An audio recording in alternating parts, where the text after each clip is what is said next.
Hi friends, I'm Carrie, the maker behind Steel Roots Market, where creativity is rooted in grace, charm, and a bit of vintage magic.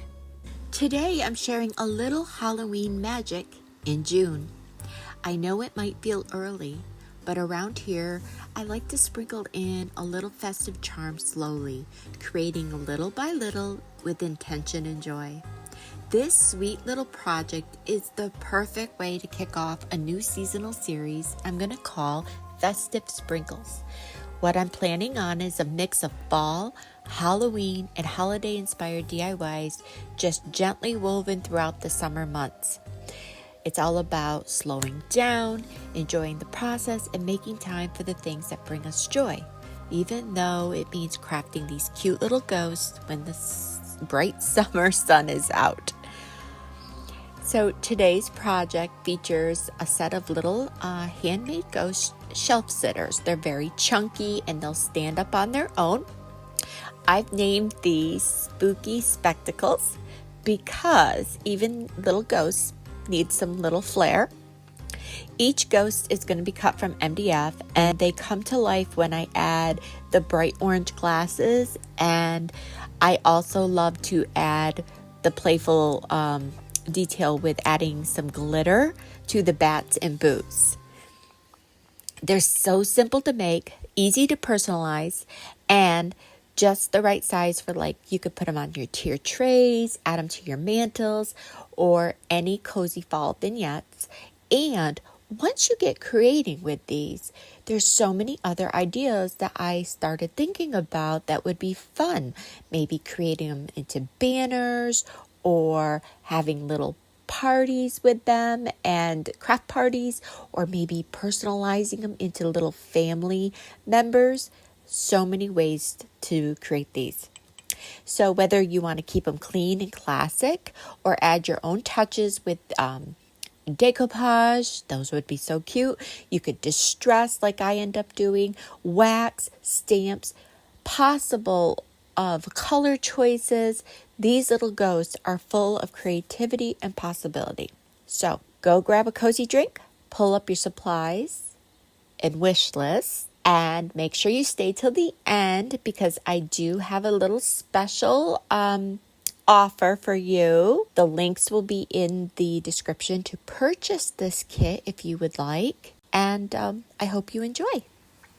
So to start off, I decide to glue the pieces together, and as you were watching, as I was doing my introduction, you saw the pieces that come with the little kit. There's the little glasses, and then you'll get two little words, boo, and two little bats. These will go 4 ghost shapes layered. And so what I decide to do is I glue 2 at a time. You're going to spread your glue out. Use a good quality wood glue too, I suggest. And lay them there to let them dry. And they're very easy, quick to go through, and just a fun little project. One thing I would like to mention is as you're crafting with these laser MDF cutouts, there's often a burn mark around the edges and things. So if you are new to my channel, I often talk about this in my videos, but you will want to take different steps if you want to get that to be removed, especially if you're painting them white and you want them solid white. So you would want to wipe those off before painting as much as possible. I use baby wipes, or my favorite is a magic eraser. Sometimes a little bit of rubbing alcohol will help get the stubborn dark stains off, but you're going to have to, if you're planning on using the white paints or a white chalk paint, you will be doing several coats. Now when you're also another option of painting these, when you decide, you could use spray paints, your favorite spray paint, and that makes a really quick, especially if you're making them for maybe fillers in a shop or a market, an upcoming fall market or something like that. And how fun would these be, different colors? So that's another option that you could think about too. So once those were glued and I'm letting them dry, I'm coming in now with some painter's tape, and I'm going to tape it right to my workstation so that the sticky side is up. And this is how I like to hold my little bits and pieces that need to be painted. You're going to see here, you can stick them right onto that sticky side and it will help hold them in place while you're painting. Again, you have so many options and ideas that you could paint these to make them really cute and unique.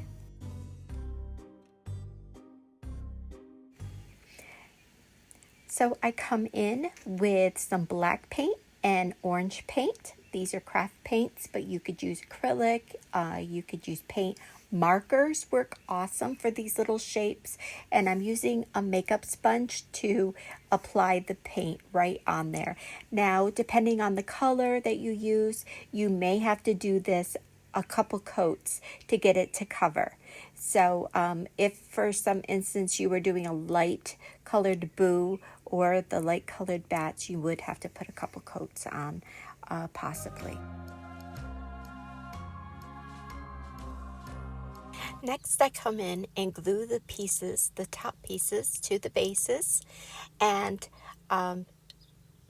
again using a good quality wood glue. And a tip that I found was by standing them up, it made it a little bit easier to line them up and make sure that they were all even to dry.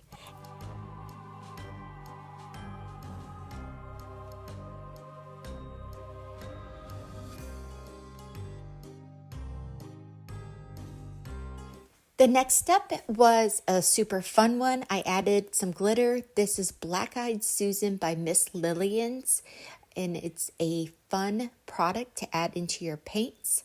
What I decided to do is use some decoupage medium that was glittered decoupage by Pentart. I applied it right on top of those little pieces. Make sure you stay to the end because I have a little special offer for you with purchasing this kit. And then go ahead and add the glitter right on top, and it dries really fast. The next step is to paint your pieces all white, and remember, this is a very black lasered edge. I'm okay with that. I'm not removing that, but if you want to, now would be the time to wipe it away as much as you can with a baby wipe or an old cloth. Magic erasers work well again, or a little bit of rubbing alcohol. Another tip, if you don't want to use chalk paint or acrylic paint, you could lay these out, especially if you're doing a lot of them, and spray paint them with your favorite chalk spray paints. I'm going to do several coats over these MDF layers with chalk paint, almost to make it look like it's chippy and layered with chalk paints, milk paints I meant to say, to make that kind of look like that, to go for my cottage Halloween decor that I know I will be doing this year. And you have to do several layers if you want that nice bright white crisp look. If you're okay with the laser edges coming through, which I love, it gives it a natural distress, that's fine. The other thing I want to mention, as you can see, the boo is kind of etched in there. Those are just guidelines for you when you want to go ahead in and glue those in. And then make sure, the other tip is make sure you go all the way around your pieces. Make sure you get the bottom. And then I would go ahead and do your back before you glue your little elements on the front. If you forget, that's fine. It'll work, but go ahead and paint them up. And the other tip I want to mention is how cute these would be with a cute little stamping elements or decoupaged. These would be really a cute little Halloween decor piece. After they're dry, I come in with a sanding block and give them a quick distress sand just to smooth out any little bits. And I do go a little bit heavier along the edge to give it a little bit of a worn look. If you do not want to do this, this would be cute taking a light handed soft sponge of paint color and just give it a little edging around it to make those ghosts pop. Wipe them all clean real well, and then we are ready to start the next step. So for the next step, I like to apply my glue on my surface, and this is a tip for these little tiny pieces. Instead of trying to put the glue on the back of the little pieces, I make a puddle of glue on my surface and then dip the little piece, the little cutouts into the glue just to get enough on there, and then set them on the craft.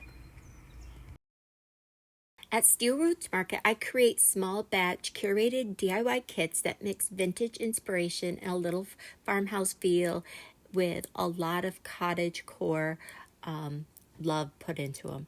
This project kicks off my holiday creative session, and so while we're still soaking up summer here, I'll be sprinkling in some early fall and Christmas inspiration as I go throughout the summer. Think of it as like a little creative sparks to get your imagination going. I just think they're turning out so cute. But a simple way to finish up, you could simply use a black paint pen or even a black Sharpie to add in the little eye details. But I use a tip, the back end tip of a paintbrush, and just dollop in some black paint to finish them off. And they just turn out so cute. Thanks so much for spending a little time with me today here at Steel Roots Market. I hope this project brought you a little bit of joy and inspiration for your own seasonal crafting. It's going to be here before we know it. If you enjoyed this video, be sure to give a thumbs up, subscribe to the channel, and click the bell so you don't miss any of the festive sprinkle projects I'll be sharing this season. I'm going to try to create a playlist for you so that you can make it easy to see what I'm creating. And if you would like to make your own spooky spectacles, you can find the DIY kit available at steelrootsmarket.com. I'll leave the link in the description, and I would love to see what you create. And as a little special thank you, anyone who purchases this kit, make sure you add in the code BOOJUNE, all in one word, in the checkout in the comment section. I will give you a free little bundle of that glitter that I used in today's project, just as a little extra sparkle from me to you. I love to give my little customers a little thank yous. So until next time, stay creative, stay cozy, and keep sprinkling in that charm, one handmade project at a time. Thank you all so much.